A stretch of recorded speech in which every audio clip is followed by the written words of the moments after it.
Rokok nih, kalau dikiaskan dengan hal yang memabukkan enggak? Seharusnya para perokok itu harusnya nuntut ketika misalnya di ruang-ruang, tapi kok antum merokok, bahkan antum tokohnya gitu. Iya, organisasi mengharamkan. Organisasi melarang rokok, membenci rokok, karena itu harus dibakar.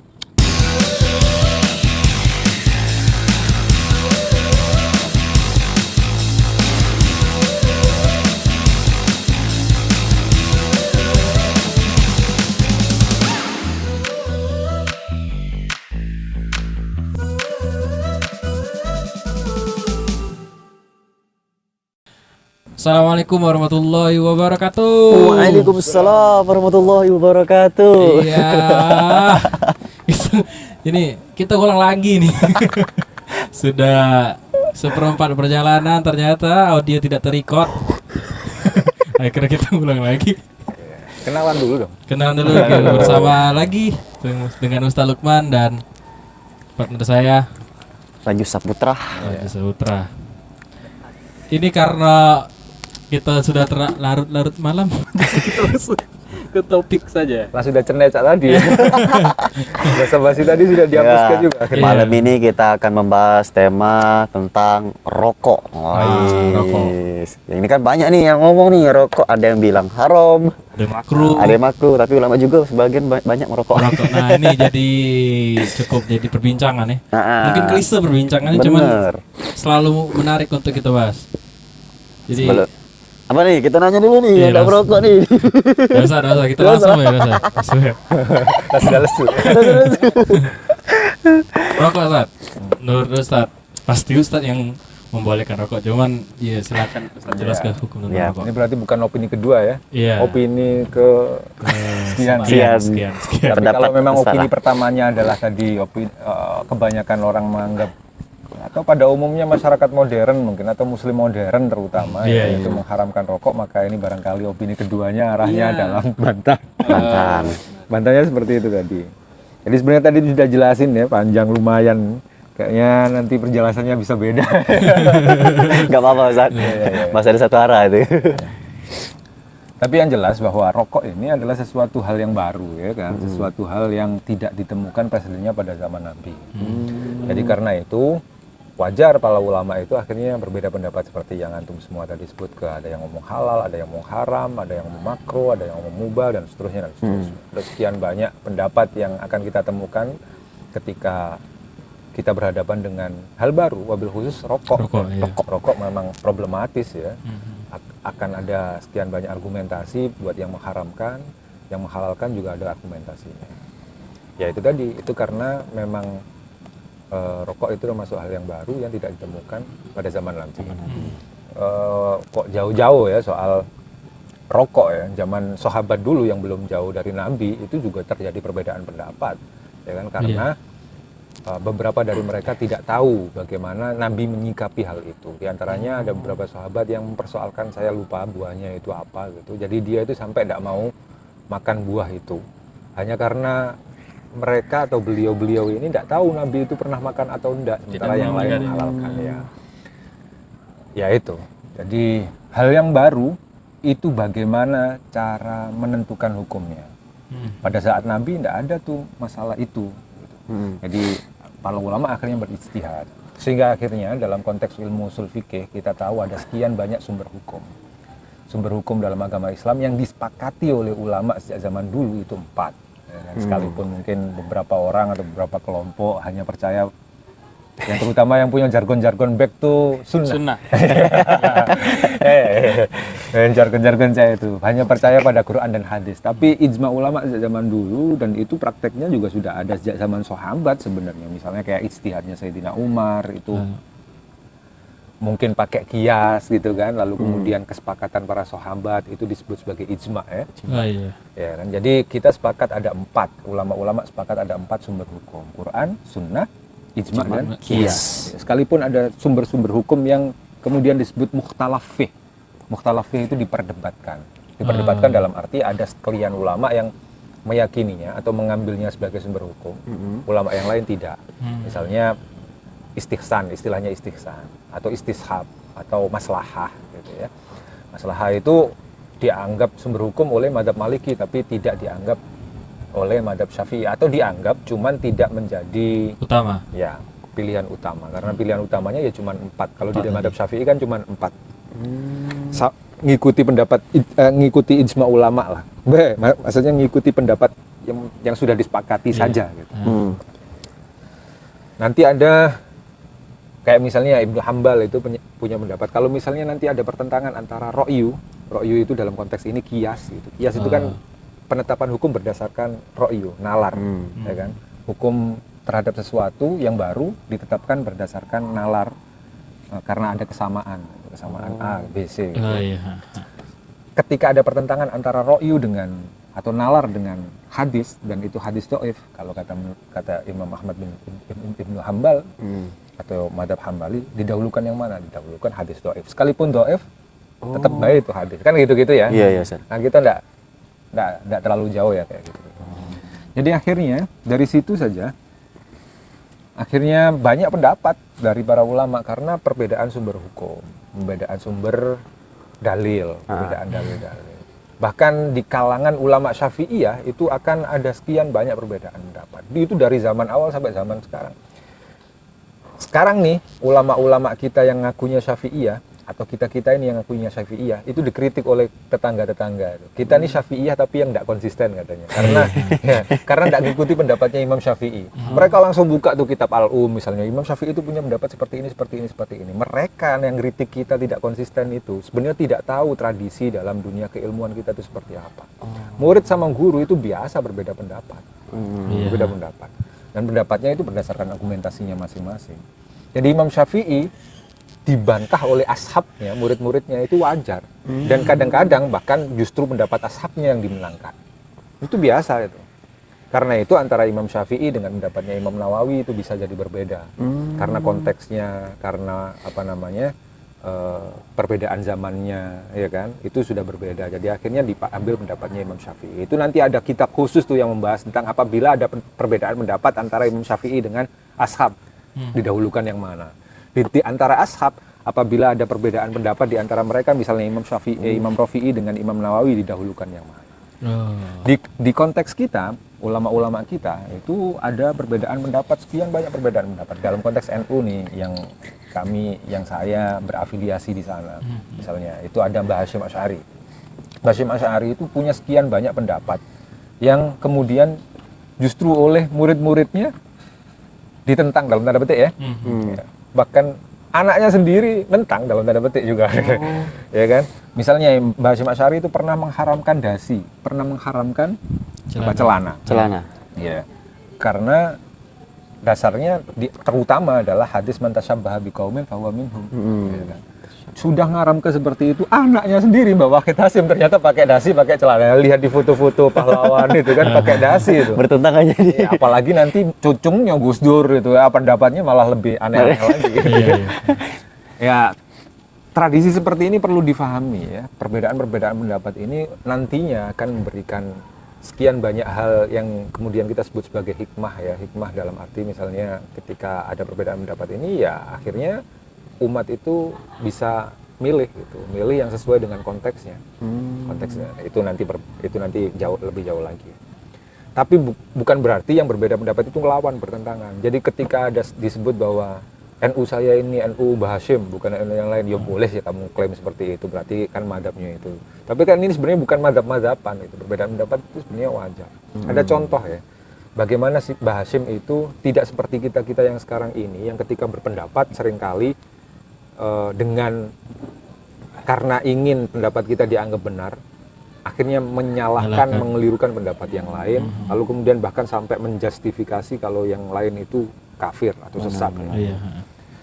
Itu dalam konteks fikih itu tidak biasa itu. Kalau tradisi fikih perbedaan pendapat itu wajar. Menurut saya benar, menurut kamu salah. Kamu bisa jadi benar, aku bisa jadi salah. Itu kata Imam Syafi'i dewe itu. Imam Syafi'i itu ngomong, aku ini benar dan ku pertahankan pendapatku. Tapi kamu mungkin salah. Mungkin lebih benar. Ya.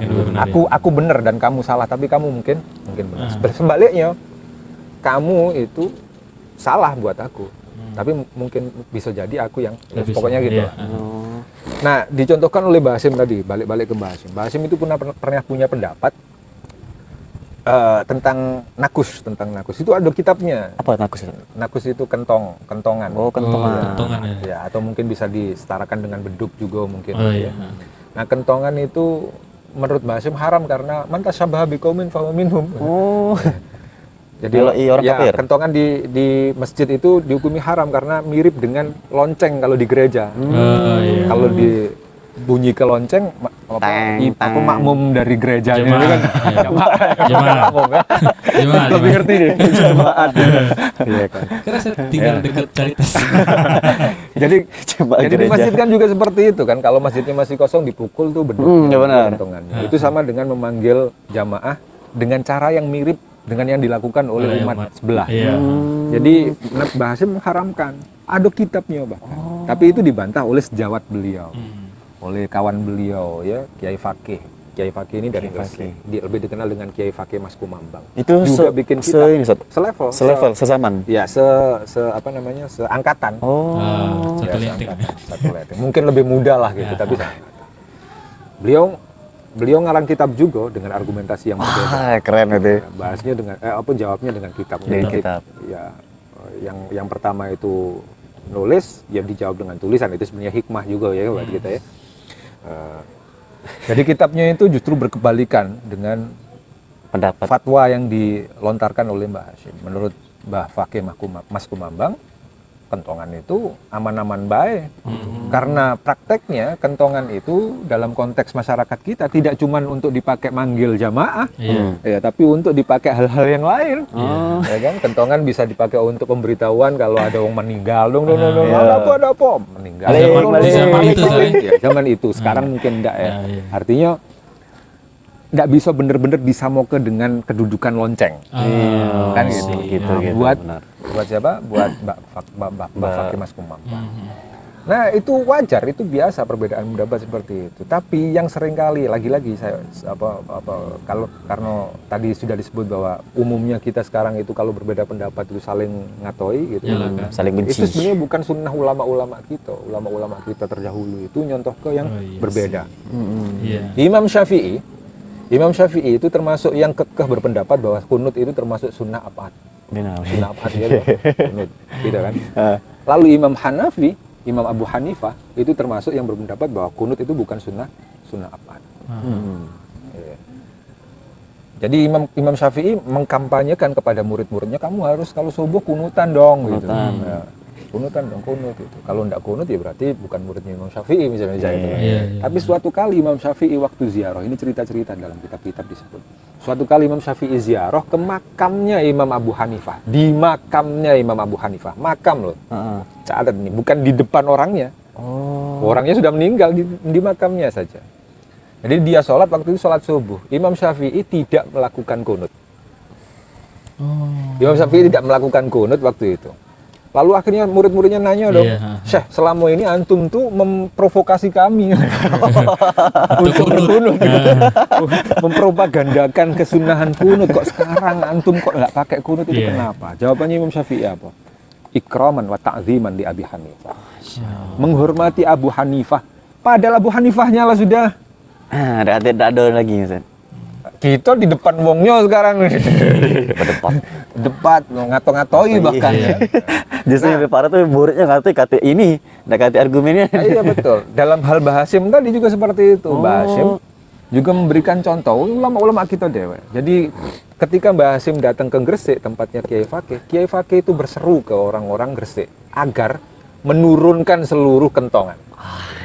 Menurunkan seluruh kentongan dari masjid-masjid yang ada di Gresik. Kenapa? Menghormati Kiai Hasyim yang mau datang. Sebaliknya, ketika Kiai Fakih mau ke Jombang, tempatnya Mbah Hasyim, kalau bisa Jombang dipasangi kentongan. Termasuklah Masjid Tebuyireng pasang kentongan.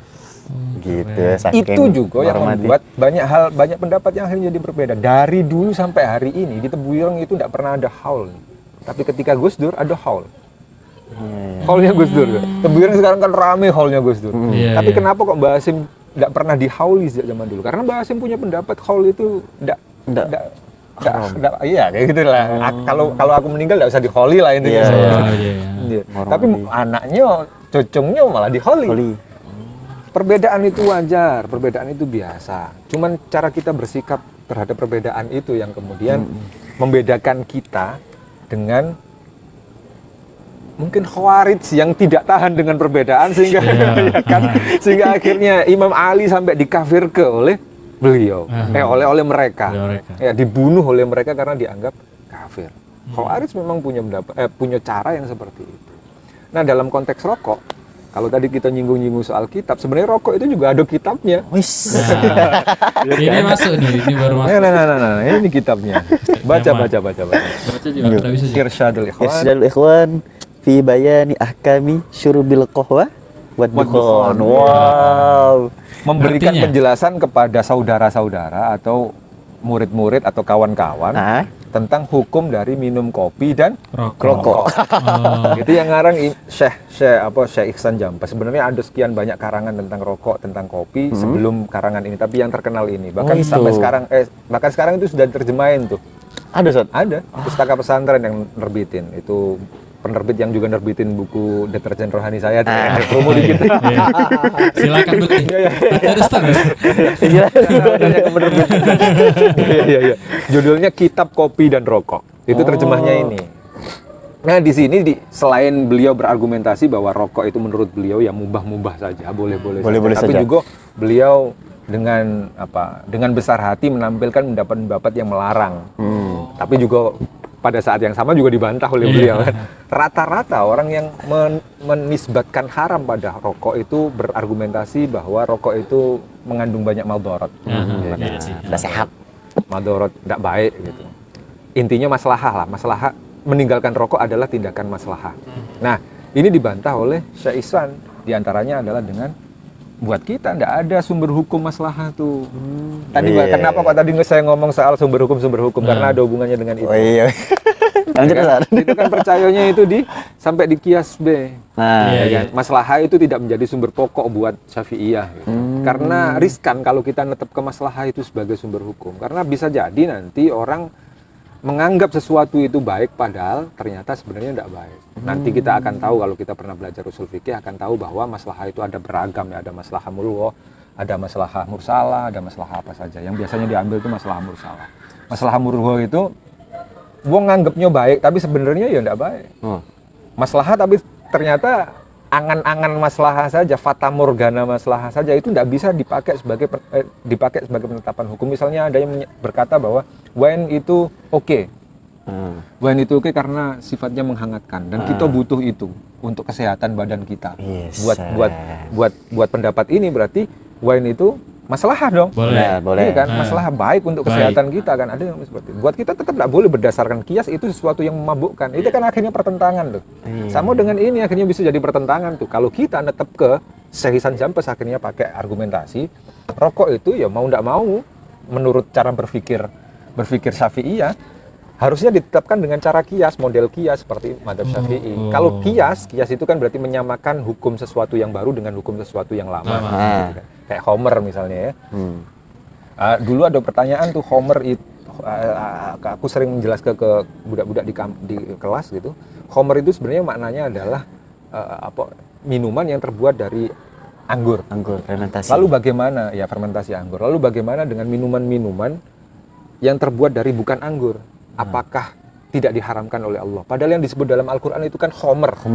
Apakah cuma anggur baik? Ternyata akhirnya diselidiki oleh ulama, Homer itu atau minuman dari anggur itu jadi haram karena memabukkan. Nah, memabukkan ini disebut sebagai ilat yang dijadikan bekal untuk menentukan hukum dari sesuatu yang lain selain Homer atau selain yang disebut di dalam teks. Jadi akhirnya minuman yang terbuat dari nabit, dari kurma misalnya akhirnya dihukumi haram kalau bisa memabukkan. Ya kan? Kalau di Jawa itu ada siwalan, toa itu dari pohon siwalan. Akhirnya dihukumi haram juga karena memabukkan, narkoba, ya kan, dan seterusnya. Nah, dari situ kita jingok rokok nih kalau dikiaskan dengan hal yang memabukkan enggak? Enggak juga. Enggak memabukkan. Enggak memabukkan. Rokokmu? Enggak, aku jelaskan dari kitab ini. Ada juga yang menetapkan hukum itu bahwa rokok itu najis, kotor. Ya kan? Ada yang seperti itu. Tapi akhirnya dibantah juga oleh. Jadi ketika ditetapkan berdasarkan kias tidak ada alasan untuk mengatakan bahwa rokok itu haram. Kalau kita menetapkannya berdasarkan maslahah, toh itu juga bukan salah satu sumber hukum. Bener, bukan sumber hukum kita. Ya kan? Kalau memang harus seperti itu, maka tentatif maslahah itu. Kayak itu tadi, maslahah kadang dianggap maslahah oleh orang lain, belum tentu maslahah buat kita gitu. Ya kan? Itu juga disebut dalam kitab ini. Para ulama-ulama akhirnya merasakan bahwa maslahah dari rokok justru lebih besar mungkin. Tapi mungkin kalangan dokter menyatakan maslahatnya kecil. Sampai hari ini ketika ada wong sakit, pertanyaannya cuma satu tuh, ngerokok apa enggak? Seolah-olah seluruh penyakit itu asalnya dari rokok. Padahal kan belum tentu kan. Yang disalahkan itu cuma rokok. Ketika ada wong yang masuk rumah sakit, yang ini kritik dikit lah. Ketika ada wong yang masuk rumah sakit lalu kemudian ditanya dia ngerokok apa enggak, kok ngerokok? Oh, sudah. Jadi kita padahal belakangan juga kita tahu bahwa ada satu hal yang lebih membahayakan ketimbang rokok, gula di antaranya. Iya, benar. Ya kan, penelitian-penelitian belakangan, gula lebih berbahaya. Gula ya, gula. Padahal sekalipun seperti itu tidak disebut sebagai alasan Sesuatu yang haram. Iya, betul. Penyakit paling fenomenal itu diabetes. Iya, Maka itu membuktikan bahwa masalah kadang bisa berbeda-beda, tergantung konteksnya. Ya. Nah, para ulama atau para kiai banyak yang disebut dalam kitab ini ada manfaat, sekian banyak manfaat yang bla bla bla gitu ya. Termasuklah kohwa, termasuklah kopi segala macam. Apalagi kopi ya. Kopi itu disebut kitab ini ya membantu banyak ulama untuk bisa melek malam itu niatnya ya untuk belajar dengan kita, beribadah kayak gitu. Sampai nyebut ada beberapa ulama belakangan, kalau tidak keliru Habib Umar Mutahhar itu nyebut man mata wa fi batnihi atharun minal qahwa lam tas'alhul malaikah. Barang siapa yang mati lalu di dalam perutnya itu ada jejak-jejak bekas kopi, gitu, maka malaikat tidak berani nanya. Mati. Umur kan ada yang tahu. Kenapa sampai seperti itu? Karena konon kohwah ini, kopi ini minuman dari para wali, ya, minuman dari orang-orang soleh. Gitu. Wali kita Sat. Ya enggak kayak gitu. Ya kaget dulu. Ini kaget ada opini keduanya. Orang wali-wali dulu seneng kopi karena itu tadi bisa melek, terus dengan melek itu dia bisa lebih banyak beribadah dan seterusnya. Tapi sekarang masalahnya kopi itu kopi itu dibuat melek bukan cuma wali-wali tapi wong untuk judi juga pakai kopi. Main gap. Main gap kopi. Remikan. Mereka yang bingung ini ada asar kohwa ini kohwa pemain gap apa kohwa wali ini. Nah intinya itu ya, itu guyon-guyon saja. Tapi intinya ada beberapa orang yang akhirnya dulu kohwa itu dianggap haram juga karena impor kan, karena kohwa itu ya kan, karena bukan minumannya orang asli gitu. Jadi awal-awal itu mungkin sebenarnya pengharaman itu karena alergi gitu. Mungkin ya alergi, kamu tidak senang dengan sesuatu akhirnya diharamkan karena itu dibawa oleh wong Belanda dan seterusnya. Seperti itu ya. Jadi intinya rokok itu akhirnya bisa banyak pendapat gitu. Bisa ada banyak perbedaan pendapat gitu. Ada yang mengharamkan mutlak, ada yang menghalalkan mutlak, ada yang tafsil. Tafsil itu sama seperti hukum nikah. Ketika kamu ditanya nikah itu hukumnya apa? Ya, tergantung kondisi. Ya, kan ada kan kondisi wajib, ada kondisi mubah, ada kondisi dan seterusnya. Rokok juga bisa jadi seperti itu. Yang paling enak sebenarnya yang ketiga ini. Apa sih? Yang ketiga itu tafsil itu tadi. Oh, ya tafsil. Tergantung. Ya kalau kamu belum bisa punya penghasilan dewek, ya kan? Ya jangan. Lah kan, akhirnya malah merugikan, ya mungkin itu masuk paling enggak ke makruh lah kalau enggak haram gitu. Bisa jadi haram kalau misalnya kamu dengan apa namanya? Dengan ngerokok akhirnya kamu jadi nyuri misalnya. Iya, benar. Karena kamu sudah ketergantungan, jadi akhirnya nyuri. Gitu. Wong tuamu jadi marah-marah lalu kemudian kamu jadi marah-marah sama wong tuamu, jadi kamu jadi hilang takzimmu sama wong tua dan seterusnya. Jadi haram juga itu akhirnya ya kan? Karena ya itu tadi, jadi bisa jadi mubah, bisa jadi haram, bisa jadi wajib gitu. Ada beberapa wong yang kalau ndak ngerokok maka sakitnya tambah parah. Iya, ada ya jadinya wajib. Kemarin dulu itu ada salah seorang profesor yang ngomong seperti ini. Ditanya, kabarmu mau mana? Kalau aku masih rokok ya sehat. Oh, iya. Profesor tadi. Iya profesor. Hapus itu tulisan rokok membunuh itu. Pernah kita undang di Stick tuh. Wis. Di lantai 3 sana. Iya. Kalau aku masih ngerokok ya sehat. Maksudnya apa? Ya kalau sudah sakit kan pasti tidak ngerokok lagi, tidak boleh kan ngerokok. Oh, iya. Tapi ada pertanyaan lagi Ustaz. Iya. Kan kita sudah bahas nih, rokok itu tidak bisa dikatakan haram, karena ada pendapat ini juga kan saya. Tapi kalau pendapat kebanyakan orang yang tidak merokok karena alasan kesehatan. Nah, Raja ini penasaran Ustaz. Antum ngerokok apa alasannya Ustaz? Oh. Sebenarnya awal-awalnya ya karena pengaruh, karena pengaruh lingkungan. Terus Lalu kemudian karena tanpa rokok akhirnya justru ngeblank, ya kan? Sering kali ngeblank. Yes, ya. Jujur anak ini termasuk wong yang tidak pula banyak ibadah puasa. Iya karena rokok terutama. Ya, karena ketika ndak ngerokok, karena puasa kan nggak bisa ngerokok. Blank itu sudah ketika suruh ngaji pas waktu puasa itu kayak atau ngajar pas waktu puasa kayak gitu bingung gitu. Karena ya itu tadi nggak ada asupan rokok. Buat anak akhirnya jadinya penting gitu ngerokok. Kiai-kiai juga banyak beralasan seperti itu. Beralasan bahwa kalau ndak ngeblank. Dan ini jadi maslahat yang baik. Ya, bisa jadi. Tapi memang bisa jadi ditolak oleh wong-wong ya. Ada yang nolak karena harusnya rokok itu dibuang baik karena membahayakan buat yang lain. Rokok pasif katanya. Nah, kalau lagi-lagi ada dalil dari Habib Mutohar. Mestinya jangan jangan buang yang rokok. Mestinya yang enggak ngerokok itu suruh ngerokok. Kan jadi perokok pasif dia. Bener. karena rokok juga termasuk nyumbang ke paling besar. Yang lain.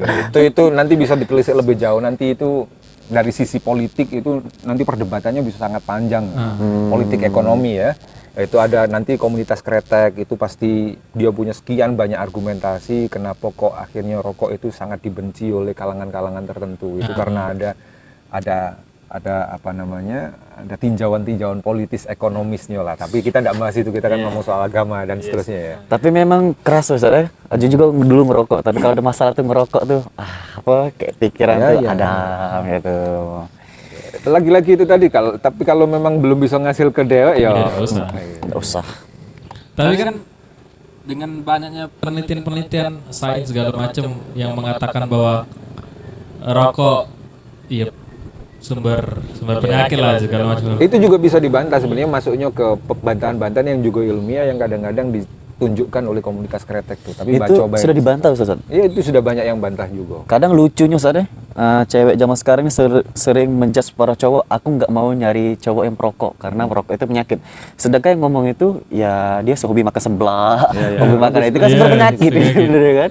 Yang manis. Akhirnya ya itu tadi karena ini bisa ditelusuri juga, ini efek dari kampanye besar-besaran. Ini di komunitas kretek itu sudah jadi diskusi untuk mendiskriminasi, untuk mendiskreditkan.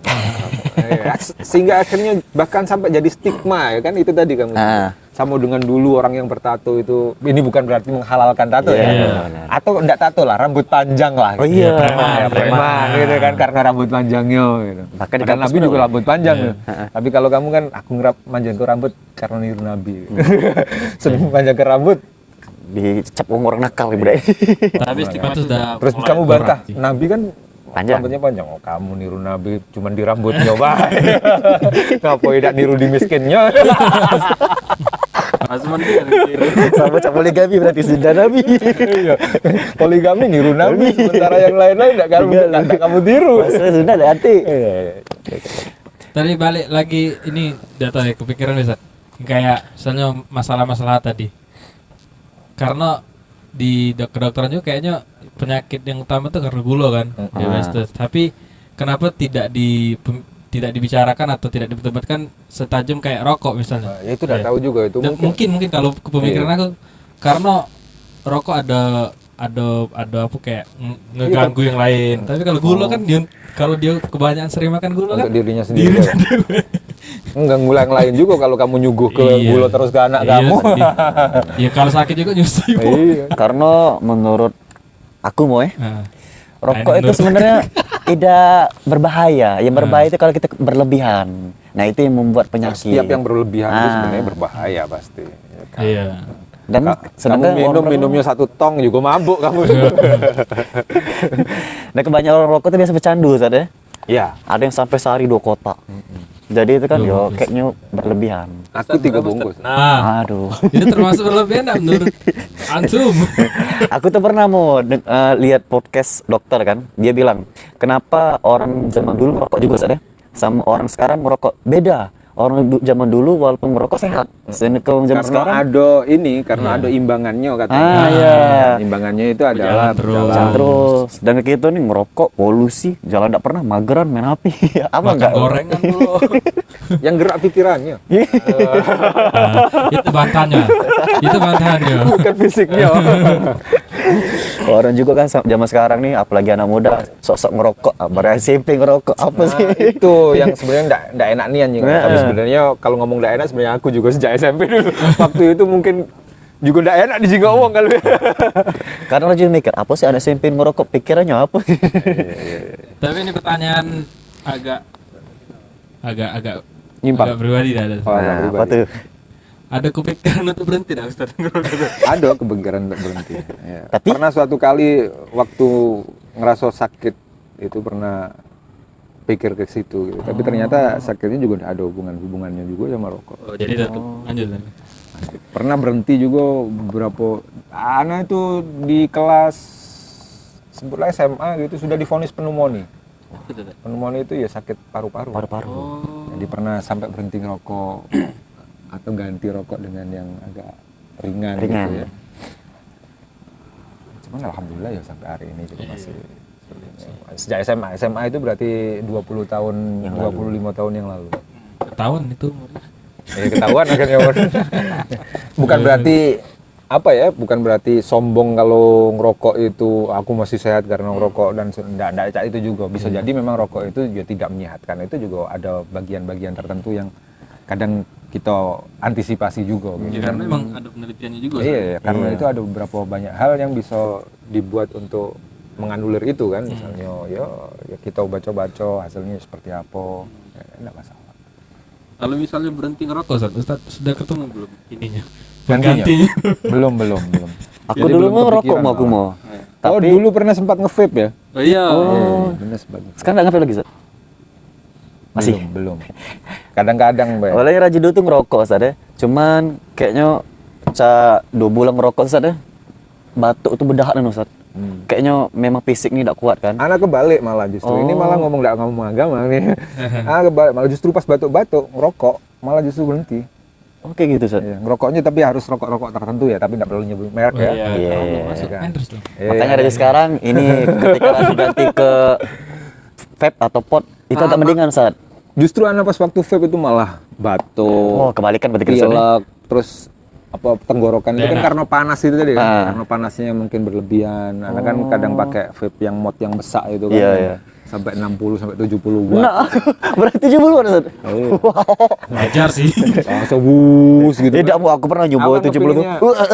Aku pinginnya asap yang banyak kan, gitu. Dan sudah, tapi sempat berhenti sampai 6 bulan sekarang pernah, nah enggak ngerokok sama sekali nian. Itu kalau enggak keliru setahun 2 tahun yang lalu pakai vape bay. Pakai vape bay. Tapi kata Wong Cuman adalah- kalau tapi- ini kalau sudah berhenti terus tuh ngerokok lagi lebih parah lagi katanya. Enggak juga sih. Jago bay masih mak ini lah. Salah berarti kata Wong itu. Cuman yang jelas memang dari sisi ekonomi itu agak berat ya kalau ngerokoknya. Yo imbas lah, apa namanya impas lah gitu. Iya. Ngerokok akhirnya tidak dilarang, tapi karena mungkin dianggap banyak orang sebagai merugikan, maka Iya. dibikin mahal gitu. Iya benar. Tapi tetap Makin- tidak berlaku di Indonesia. Masih Tidak laku. masalah, tapi kan fair kan? Iya. Fair, harusnya tidak boleh nuntut-nuntut terus gitu kan. Kadang seharusnya para perokok itu harusnya nuntut ketika misalnya di ruang-ruang gini. Ketika para orang yang tidak merokok itu menuntut orang rokok harus keluar, maka mestinya di tempat itu harusnya disediakan tempat untuk orang yang merokok. Harusnya itu ada undang-undangnya itu. Aduh. Nah, itu ada aturannya. Tapi di beberapa tempat ada sih memang. Iya. khusus Berapa merokok. tempat? Mestinya cak itu kan. Nah, kalau enggak disediakan terus kemudian kita ngerokoknya sembarangan, yang salah siapa? tempat itu harusnya. Pastinya. Ah. Karena kan harus dengan kesadaran seperti itu tadi kan. Tapi nggak tahu lah, itu urusan yang Ya berbeda. mungkin lah. karena sudah ada stigma bahwa orang ngerokok tuh asapnya mengganggu, jadi ya apapun yang dilakukan oleh perokok bukan Tapi tempatnya. buat orang yang nggak seneng pasti galau-galau itu mengganggu. Iya sih. Kalau kamu nggak seneng sama wong dia bergerak dikit, bah, itu ganggu di mata. Itu kan aslinya masalahnya di situ. Ya. Udah seneng nih. Masalahnya itu tidak senengnya wong. Kalau kamu bisa toleran dengan yang wong yang ngerokok, Cak Bimo misalnya, kan kawan-kawan yang ngerokok galau tapi dia nggak ngerokok, fine, baik. Fan. Iya. Oke, baik. Oke, Cak Nasab Bang. anda ngerokok, cuma anak-anak studio tidak ada yang merokok jadi tidak merokok. Iya, gitu. Iya, Masya Allah. Ada pertanyaan lagi dah tentang rokok. Karena aku yang tidak merokok tapi tidak mengharamkan juga, jadi kayaknya tidak ada masalah sih. Iya pak, kok di studio ngomong tidak boleh merokok di studio. Iya kalau di studio karena baunya pengap dong. Terus boleh sih. Ada beberapa kelompok, ini lucu cerita, baik. Ada beberapa, kan kita tahu ya kelompok-kelompok di Indonesia yang mengharamkan rokok. Ya. Jadi ada salah satu penggede di kelompok ini, yang rokoknya itu bukan main tuh, kuatnya. Ditanya, loh, apa di organisasi antum rokok kan haram? Rumah sakitnya itu ngarom ke galau tuh. Di sini haram rokok gitu. Tahu kan kamu organisasi itulah. Tapi kok antum merokok, bahkan antum tokohnya gitu. Iya, organisasi mengharamkan. Organisasi melarang rokok, membenci rokok karena itu harus dibakar. Wih. Keren. Bukti gitu, perlawanan gitu. Aduh, masuk agak. Ini ada cerita juga. Kalau tidak keliru dari habaib sini, Allah alam. Anak dengarnya di sini malah justru. Ada salah si kok habaib yang dulu mengharamkan nian ngerokok. Lalu kemudian karena saking mengharamkannya, mungkin dibalas oleh Allah atau diinjuk oleh Allah, keturunan yang akhirnya ngerokok, Pak. Jadi si keturunan yang ngerokok ini disentil dong oleh kerabat-kerabatnya gitu. Bapak kamu itu dulu atau mbah kamu, aku agak lupa apa bapaknya atau mbah kamu itu haram ke nian ngerokok. Sampai enggak seneng nian ngerokok sampai ladang-ladang nyoba itu ladang lakok dibakar. Iya, pernah dengar sih. Pernah dengar kan? Pernah dengar sih. Terus. Aku juga sebenarnya mengikuti jejak guruku atau jejak wong tuaku. Aku juga bakar rokok. Oh iya. Iya pernah dengar aku sih. Bukti dia. Itu bukti kebencianku sama rokok. Ku bakar rokok nih. Masuk. Tapi bisa. Padahal kayak itu mau aku di keluarga aku sebenarnya tidak boleh ngerokok lah ya. Cuman ibu aku tahu aku ngerokok mau. Tapi di instruksi ibu aku jangan ngerokok di rumah. Karena dilihat oleh adik. Makanya kalau dia di rumah tuh tidak pernah bawa rokok, Sat. Bahkan apa-apa ngepet juga tidak di rumah. Dulu Ana juga seperti itu. Waktu itu di pondok juga cak itu. Ana termasuk mungkin sikok-sikoknya ya yang oleh kiai pada zaman itu kan Diperbolehkan. ya diperbolehkan. Karena Ana kan masuk pondok itu sudah dalam usia yang lumayan lah gitu, lulus SMP masuk pondok. Tapi oleh kiai itu entah karena apa, mungkin karena kenakalan atau apa ya, dimasuk ke MI SD, balik SD lagi. Jadi kawan-kawannya itu ya budak-budak SD dah dewek kan. Jadi aturan-aturan yang dikeno ke aku ya aturan-aturan budak SD dong. Iya. Termasuklah diantaranya tidak boleh ngerokok. Tapi anak sejak sebelum mondok itu sudah ngerokok, bahkan wong tua juga sudah boleh ke ngerokok. Ya, sudah boleh ke ngerokok. Jadi ngerokok sekalipun sembunyi-sembunyi. Si sepakku anak ketahuan ngerokok tuh oleh pengurus kan dihukum. Anak terima dihukum. Terima saya. Cuman anak ngeluh juga sama wong tua. Kalau sama wong tua boleh ke sini nggak boleh. Akhirnya kami sowan lah gitu, sowan ke kiai ngomong kalau sowan itu bukan aku sowan dewek tapi aku ngajak bapak untuk membuktikan bahwa memang aku sudah dibolehkan. Kiai ngomong kamu ngerokok boleh, cuman ya jangan Di depan sampah. ya. Dari situ kemudian aku ngerokok bareng pengurus. Tapi di tempat-tempat lain. Yang tidak dijingok oleh kawan-kawan yang lain yang masih MI itu. Korek ada. Karena pada saat itu Ustaz itu Sudah tuh, SMA, ya sudah seusia pengurus-pengurus itu. Iya. Pengurus-pengurusnya ya mungkin kakak-kakak tingkat aku, cuman ya enggak jauh-jauh lah gitu. Ya. Jadi perbedaan tuh ya biasa aja lah ya Ustaz ya. Ya, ya. Jangan terlalu menggebu-gebu. Iya, iya. Ini ada pertanyaan Ustaz, cuman kayaknya melenceng tapi dia minta ditanya Ustaz. Apa tuh? Uj? Semoga Ustaz bisa jawab ya. Semoga nggak bisa jawab.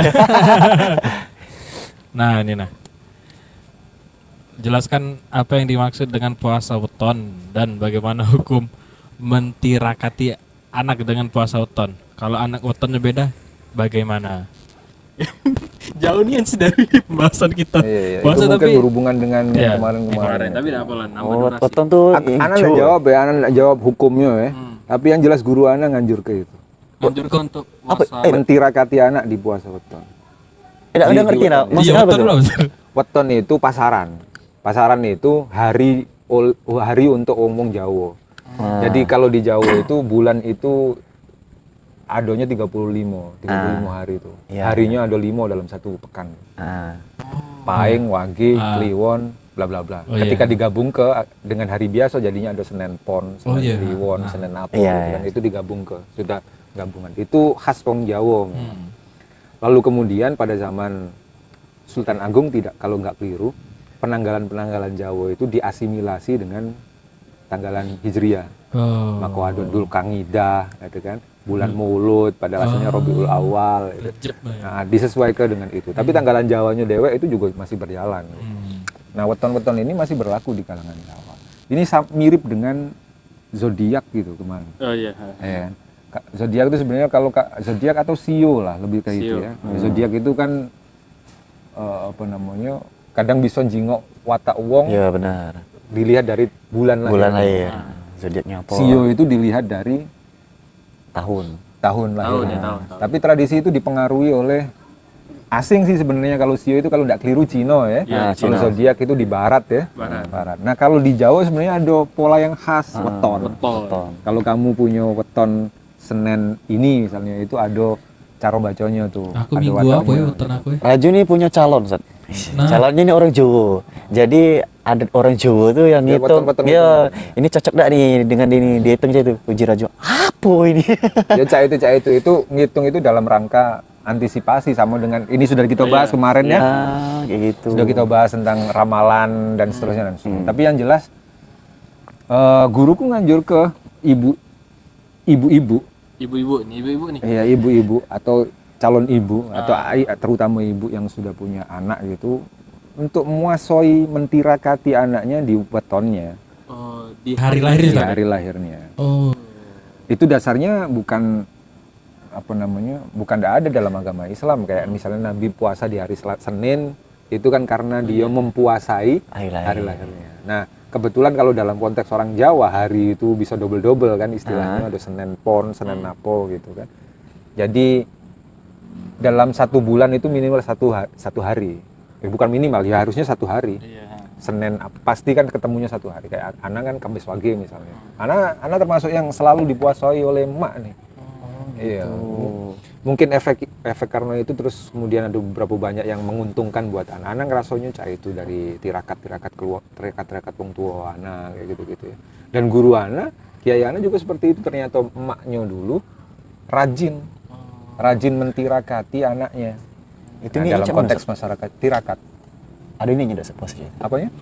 Ada ini ada tirakat di situ. Ya enggak, ya niat puasa sunnah gitu Oh, bahas gitu sebenarnya. Terus bisa jadi pahalanya dituju ke untuk anaknya.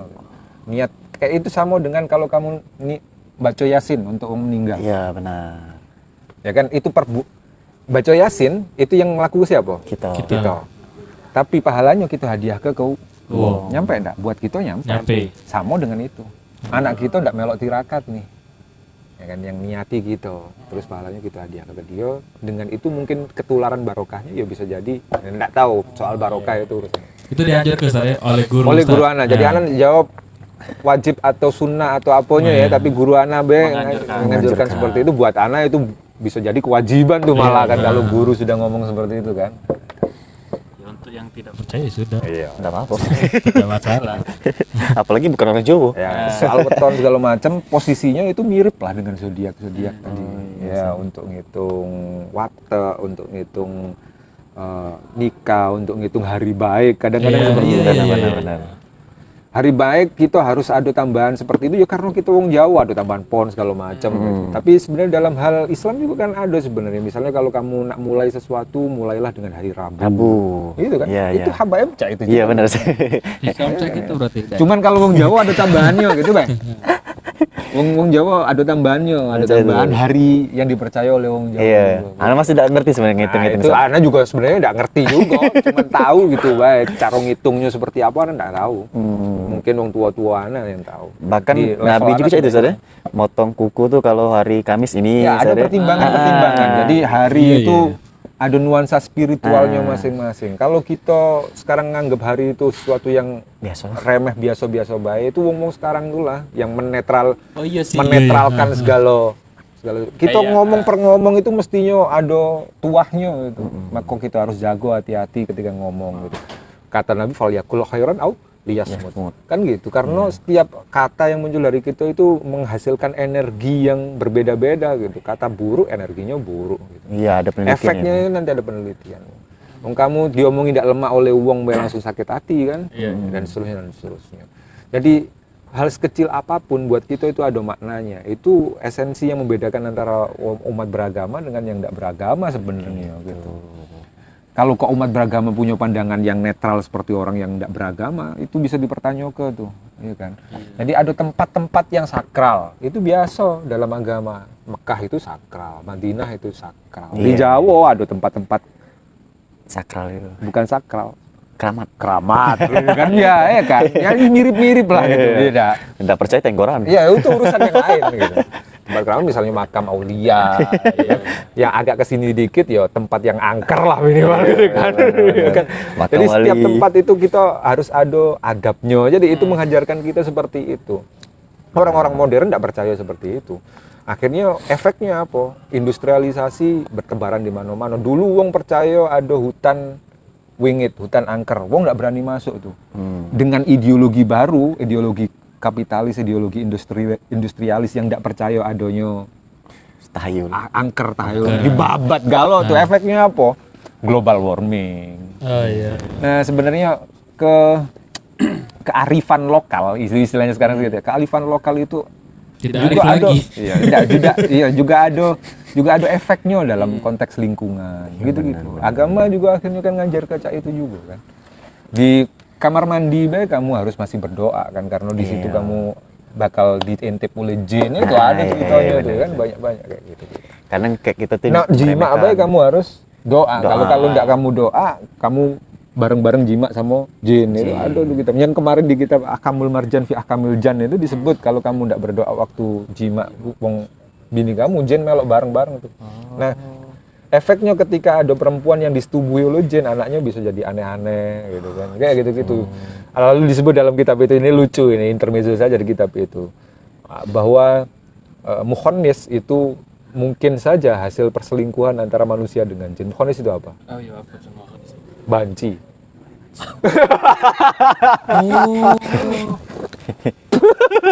Tapi itu dalam kitab itu ya. Aku udah ngomong.